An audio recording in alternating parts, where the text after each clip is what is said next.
Hello and welcome. You're watching Newsx with me, Devika Dhawan. The attacks on Hindus in Bangladesh have not ceased even after the merciless mob lynching of garment factory worker Dipu Chandra in the Mem Singh district.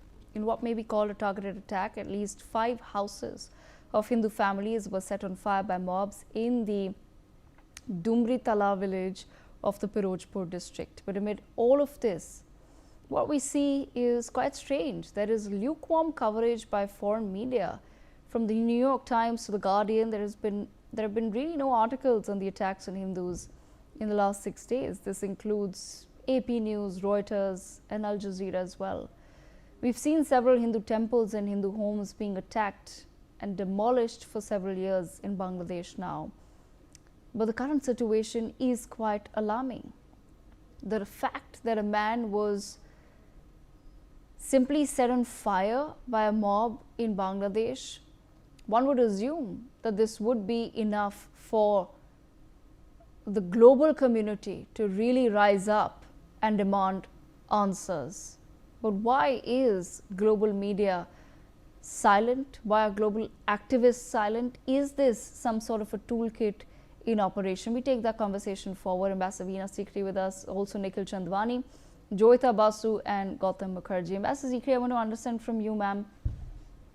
Imagine, Ambassador Sikri, if this were to happen in any part of India, ma'am, that a mob just got together and decided to first beat a man to death and then set his body on fire. What really would the world be saying right now? Well, I agree with you. I think this terrible conspiracy of silence about what is happening in Bangladesh has actually been carrying on since last year. It is 18 months now that this regime change operation was done in Bangladesh, disguised as what they called a revolution or a spontaneous student uprising, but it was none of that. And Muhammad Yunus himself said it was meticulously designed, meticulously planned, and he introduced the mastermind, Mahfouz Alam, who is today very much on the scene and known to be a member of the Hizb ut-Tahrir.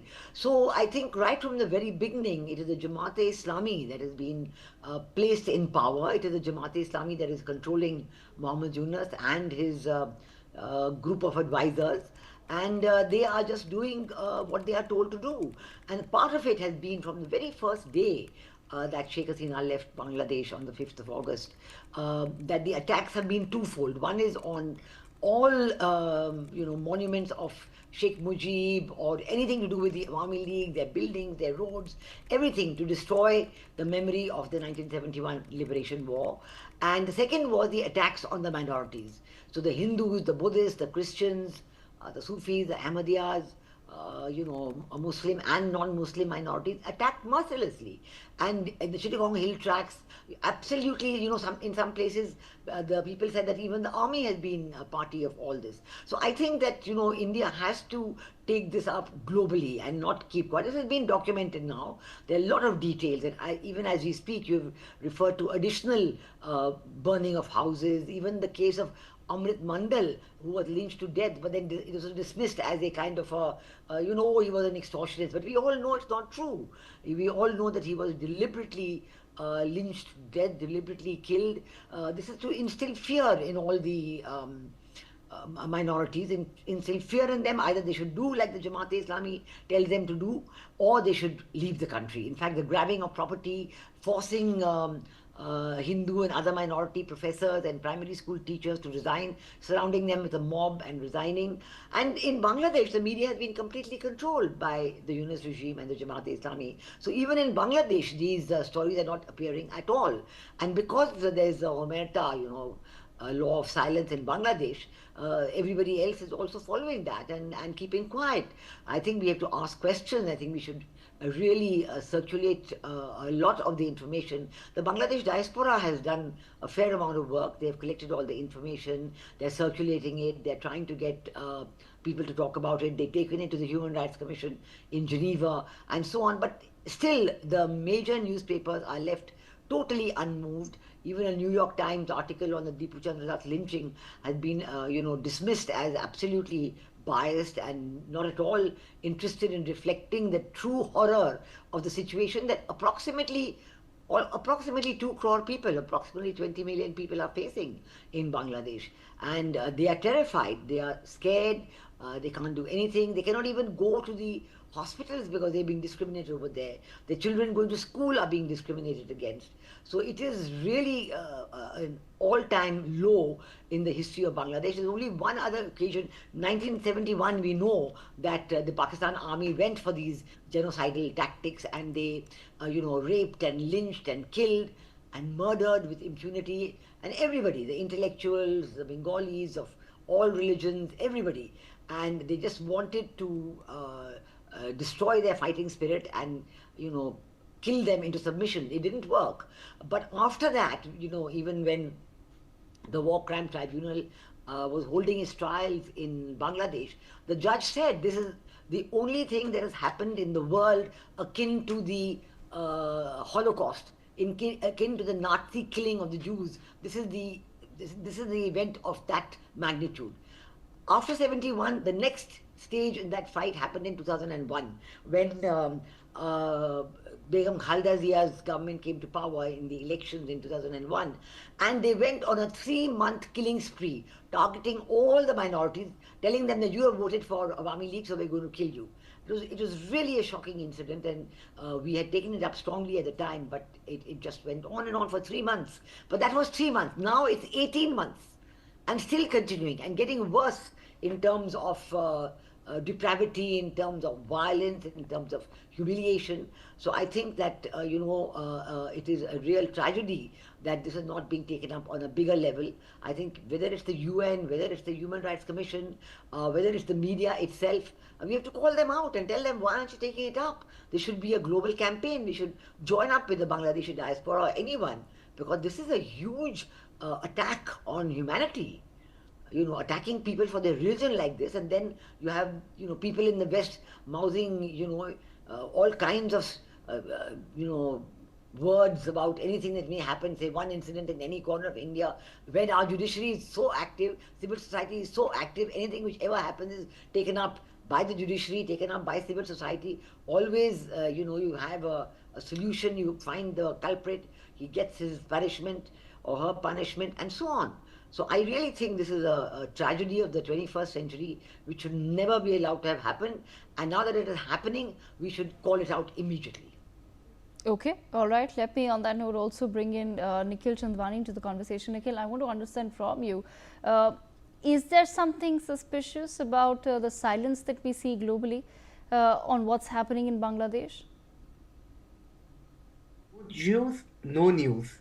This is the reality of the current world we are living in today. Since the victim is not a Muslim and Jews cannot be blamed, the world is silent about the ongoing genocide of Hindus carried out by radical Islamists in Bangladesh, and this is an uncomfortable truth that we are living with. What is happening in Bangladesh is not random violence, it is not mob anger, it is not communal tension, it is a pattern. Hindus are being lynched, Hindu homes are being burned, there is a genocide against Hindus, and yet the global media treats it like a background noise. If this was happening to any other minority, this debate would already be framed as genocide. But because it is Hindus, the language suddenly becomes soft, vague, and cowardly. And let's talk about the institutions that claim moral authority. Where is the United Nations Human Rights Council? This body bravely convenes emergency sessions overnight for selective conflicts, but when Hindus are targeted systematically in Bangladesh, there is no urgency, there is no outrage, no accountability. And let me say this very clearly, an organization that applies human rights selectively has lost its legitimacy and should be defunded. And look at the celebrity class as well, the global propaganda industry, as I call it. They are not unaware, they are selectively silent. Their activism ends when Islamists are at fault. This is not neutrality, this is bias. And this silence has consequences. Let me remind the world of something it desperately wants to forget, and Veena ma'am rightly pointed out. This is exactly how the genocide of 1930s began. The persecution of Jews did not start with gas chambers. It started with normalization. Attacks were dismissed as isolated. Violence was framed as there is only one way Bangladesh problem I believe can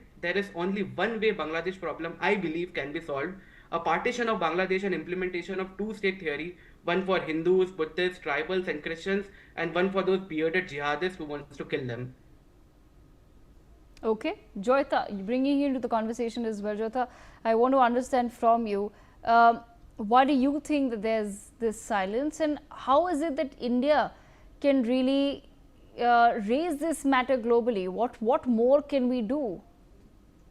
Well, Devika, this is about, you know, the narrative has been pre-decided from primarily, prior to August 5, 2024, that Hasina is the villain and Yunus is their person, their guy. So, the whole that silence and everything stems from there. So, when we are talking, think of it like this. When Yunus was in New York, on the sidelines of the UNSC, when he was asked about the genocide going on in New York, in Bangladesh, what did he say? The press interview he gave, he was like, exaggeration, India is making it up, nothing like that is happening. And the fact of the matter is that after that, the Western press went totally quiet. They never even asked him anything. Now, think of the number of the kind of accolades that Yunus has been getting from the Western countries, which they keep on saying, he has restored democracy. Really? An unelected man who has been imposed to govern that particular country and he has been in power for so many months, over almost 1 year and 3 4 months now. The election that they're going to have in February, it's a sham election because you cannot possibly ban the largest political party from participating and say that we are restoring democracy. But then what is happening? This is what exactly the West is accepting. This is what the US is accepting, the UK, the European countries who cry, buckets of tears about the loss of democracy in India. All these countries do.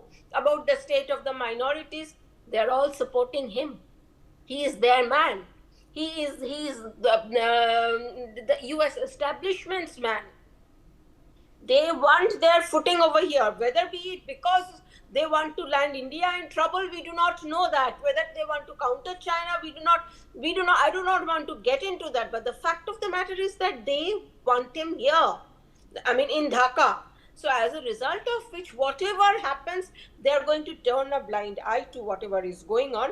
And also do not forget, this also shows that Western media as a whole take their direction from their government.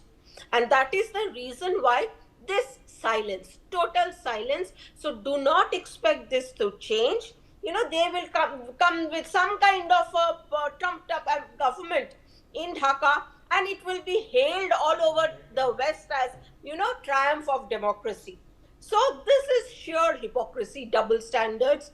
We have to, I mean, I do not believe that anything will change even if we go around raising this issue on different fora. Because you see, and he is a Nobel Peace Prize winner. That's a huge positive on his for him. So I don't see this situation changing. So the only way this can happen is that, well, I have a very radical thing.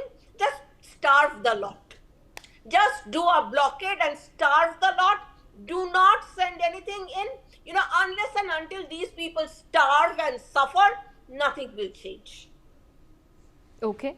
Gautam Mukherjee, I want to bring in your perspective into this as well. I want to understand from you, would you agree with some of the suggestions that have been made by the previous panelists? Because at this point in time, it seems that we are a little helpless in terms of what can one even do as far as the genocide in Bangladesh is concerned. Because if you read some of the headlines that are being written and some of the articles that are being written by these foreign publications, they're not even mentioning the fact that these are targeted attacks on Hindus. They're talking about violence taking place, but nobody is really going into the details. Why do you think so?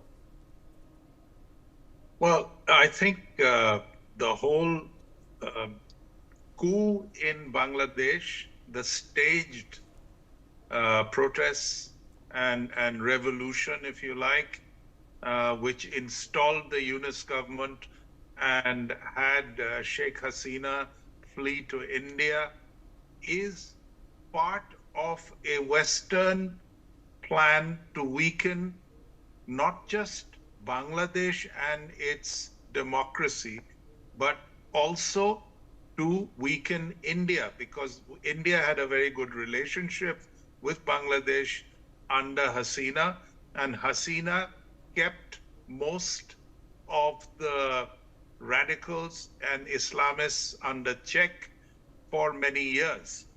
Now, in the intervening 18 months that we are speaking of now, Pakistan, the ISI, and the Islamists from other persuasions have all made a strong comeback. Their only question mark is BNP, which was very much to the right of Hasina, and as Ambassador Sikri pointed out, when they came into power, there was a bloodbath as well. But now that the son, Khalida Zia's son, Tariq, I think his name is, who's come in after 17 years in exile and is speaking of inclusiveness, while at the same time seeking a coalition with the Islamists so that you have something that endures even if he does win. You've got a situation in which maybe with the BNP, depending on how many seats they get, if they win, could restore a semblance of normalcy with India. Now, India, in the meantime, is keeping a close watch. At the same time, it is taking defensive measures at all its vulnerable points, but is strictly refusing to be provoked into a war or a warlike situation, which is something I think the deep state in the West would like, because it will derail a portion, if not a larger aspect of our economic progress, which has been spectacular by global standards of late. So you've got this bashing of Hindus. Now let's understand, India is the only Hindu country, even though we call ourselves secular. We are 80% Hindu, so to that extent. And then there is Nepal, and Nepal is also changing. And then there are little pockets of minorities and a diaspora, which is Hindu. They may be prominent in business and industry, but they are really few in numbers. So the only people that can come to the rescue of Hindus logically is India. And India, in terms of its CAA, has invited all minorities back. Now it's up to the people of Bangladesh who are being persecuted to come across to India if they so desire. If they stay there, that means they're choosing Bangladesh, their motherland, over the persecution. And so there it is. I mean, we cannot go in and deal with people who are not very keen on doing any other than staying there and letting the chips fall where they will. The other thing to remember is people from the Awami League, including supporters of the Awami League, are being prosecuted and persecuted. So this is really a churn going on with the idea that the Islamists, in cooperation with whatever it takes to come into power, happens, and that Pakistan gets its leg back in.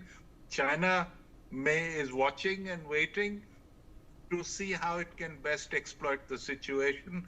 The West, similarly, is waiting and watching to see how best they can exploit the situation. There are a lot of covert operatives in Bangladesh who are, helping and aiding and abetting this whole process, chaotic as it may seem.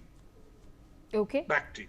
All right. Ambassador Veena Sikri, then I want to understand from you, ma'am, what is it that we can do diplomatically to perhaps bring the world's attention to what's happening in Bangladesh? There are a number of steps on which we can act. I do agree with Joyita. The number of steps that she has suggested are very relevant. We have to use our leverage and make sure that the minorities are treated properly. I do not agree with what Mr. Gautam Mukherjee has said. It depends on the minorities themselves. They are in a completely hopeless and helpless situation. Even coming across the border is not an option for them. And in any case, look at the number. So I think that, maybe what Mr. Nikhil Chandwani is suggesting is something that could be looked at. But in the immediate future, I think the answer is to continue to insist and to ensure that this insistence is accepted, that there will be free, fair, and inclusive elections in Bangladesh. At the present moment, what is happening is a complete sham.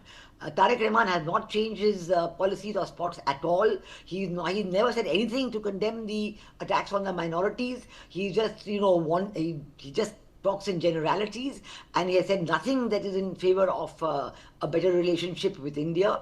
I think BNP and Jamaat are two sides of the same coin. They are pretending to be separate, and they're pretending to fight the election as two separate parties, but in the end they're going to come together as one, whether it's a Jamaat-led group or a BNP-led group, depends on the numbers in the outcome, but that's going to be a coalition, and they're going to, the theory, the lineup being talked about since June of this year is that Mohammed Yunus wants to be the president, and the president will have increased powers much more than what the present president has in the parliamentary system, and then the prime minister will be Tariq Rahman if BNP gets a certain number of seats, but the deputy prime minister will be the Amir of Jamaat-e-Islami. So this kind of a situation is one which is guaranteed to be very, very difficult and unacceptable for India. So I think we should have no illusions about Tariq Rahman at all, about his being different from what he has been all these years. And we know very well of all the issues and instances in which he's been involved. But if we insist on inclusive elections, and we've been doing it very correctly, Government of India has been making very strong statements on inclusive elections, and we carry it to the logical conclusion. And I think we can, because we do have, the people will listen, the world will listen, they know what is happening. They are ignoring it or pretending to ignore it, but they know that it is untenable. If you have inclusive elections, then no matter who wins, there will be a democratic system back. Tariq Rahman can never bring democracy back. He is not interested in bringing democracy back. Why should he bring it when he's partnering with the Jamaat and can do what he wants by his own writ, as he did between 2001 and 2006? And so why should he want democracy? So if we can get back, then I think the people of Bangladesh, including the minorities, will settle back into their own lives without any fear. You know that even Chinmoy Das, who was leading the minorities, and Yes. he made an 8-point demand to the Yunus regime, which of course they have ignored totally, but very simple, to have a ministry for the minorities, to have a fund for them, ensure them education and so on and so forth. But it's been completely ignored. That can no longer be ignored, because the minorities cannot continue to stay in the present moment in the way they are being treated. And India, is not going to be able to accept those large numbers, whatever Mr. Gautam Mukherjee may say. That's not so, one cannot be so blasé about it at all. So I think that there is a need for being very, very determined and very, very concerned about insisting on inclusive elections, and then we will be sure that there can be a return to democracy in Bangladesh. It doesn't matter who wins. If Awami League participates, it doesn't mean that they're going to win. In fact, the Pratham Alo poll said that 70% of the people of Bangladesh want Awami League to participate. Not that they're going to vote for Awami League, but they want Awami League to participate because they want a return to genuine democracy. Okay, all right. On that note, I've run out of time, but thank you to all of our panelists for joining us on the broadcast with those perspectives.